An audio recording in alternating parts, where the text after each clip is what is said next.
मनुष्य का सारा जीवन भावनाओं से ओतप्रोत है। हर समय हम किसी न किसी भावना, फीलिंग, इमोशन के वशीभूत रहते ही हैं। भावनाओं में भी परिवर्तन होता रहता है। कभी सुख का भाव, कभी दुख का भाव, कभी आशा, कभी निराशा, कभी प्रसन्नता तो कभी नाराज़गी, कभी स्नेह तो कभी ईर्ष्या, कभी प्रेम तो कभी क्रोध, कभी मान का भाव तो कभी अपमान का भाव, कभी लाभ का भाव तो कभी हानि का भाव, कभी भय, कभी अभय, निर्भयता। इन भावों में, इमोशंस में हम उलझे रहते हैं। प्रश्न किया जा सकता है कि एकाएक हमारे भाव परिवर्तन का क्या कारण है। मित्र को शत्रु बनाने में मनोमालिन्य कारण बना, ये सही है, परंतु मन की मलिनता कहाँ से और क्यों आ गई, ये समझ में नहीं आता। इसका उत्तर समझने का प्रयास करते हैं। कल्पना कीजिए कि आप सायंकाल सैर के लिए बाहर निकले हैं। सड़क पर पास ही आपको एक काला सांप दिखाई दिया। देखते ही भय से आपके रोंगटे खड़े हो गए। सारा शरीर कंपायमान होकर पसीने से आप भर गए। आपके मुख से एक चीख निकली और आप भाग खड़े हुए। आपके मित्र ने आपको पकड़कर किसी प्रकार रोका और इस सब का कारण पूछा।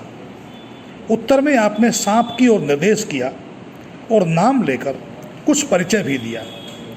आपके मित्र ने दियाशलाई जलाकर देखा और रस्सी का टुकड़ा उठाकर आपके सामने डाल दिया। थोड़ी देर पश्चात आप स्वस्थ हो गए और आप में प्रसन्नता भी पहले की तरह से लौट आई। इस घटना का विश्लेषण करने पर आपको ज्ञात होगा कि सांप की आकृति, स्वभाव, उसका डंक, उसके साथ विष का संबंध, ये सब के सब समष्टि रूप से आपके मन में बहुत पहले से अंकित थे।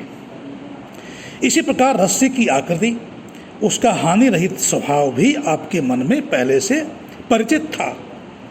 आपके मन ने अंधेरे अर्थात अविद्या के कारण अज्ञानवश सांप के गुण और स्वभाव, आकृति की समानता से रस्सी में आरोपित कर दिए थे और इस प्रकार आप में भय का संचार हुआ था। भय का संबंध सांप की आकृति, गुण और स्वभाव के साथ आपने मन में पहले ही जोड़कर रखा हुआ था। जब प्रकाश में आपने रस्सी को पहचाना तो भय का संबंध जो सांप के गुण, स्वभाव तथा आकृति से हो गया था, टूट गया और भय भाग गया, पलायन कर गया तथा उसका स्थान निर्भयता ने ले लिया। इस प्रकार हमने जाना कि आपके उस प्रकार भय ग्रसित होने में पूर्व ज्ञान, संस्कार और अज्ञान अथवा भ्रम, ये दो कारण थे।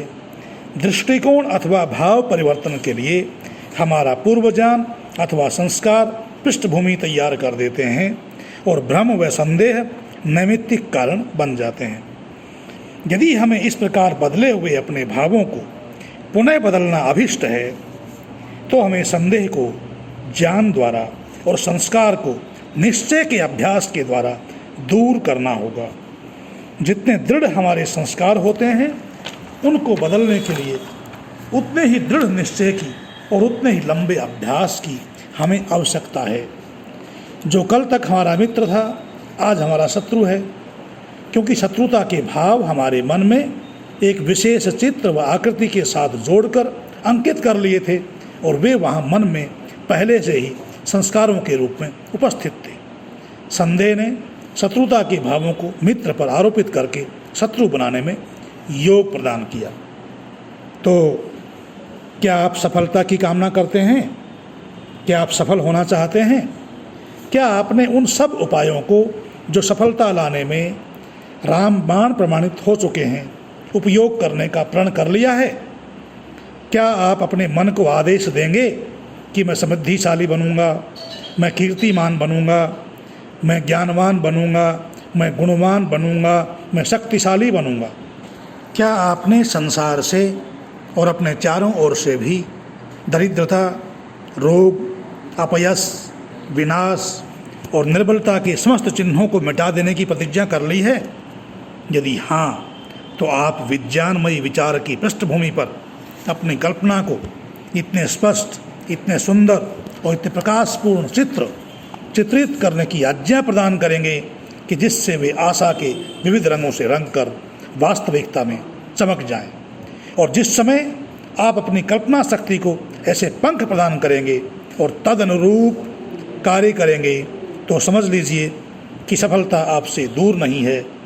यह भी समझ लीजिए कि विचारों में ही भविष्य की समस्त सामग्री छिपी हुई है, जिससे आप विश्वासपूर्वक अपना उद्देश्य पूरा कर सकते हैं। इसलिए विचारों के द्वारा, ज्ञान के द्वारा, विद्या के द्वारा अपने अज्ञान के अंधकार को दूर कर सफलता की ओर अग्रसर होने का प्रयास करें। इति ओम सम। आप सभी से निवेदन है कि चैनल को सब्सक्राइब कर लें ताकि आपको नए नए ज्ञानवर्धक वीडियो प्राप्त होते रहें। इति ओम सम।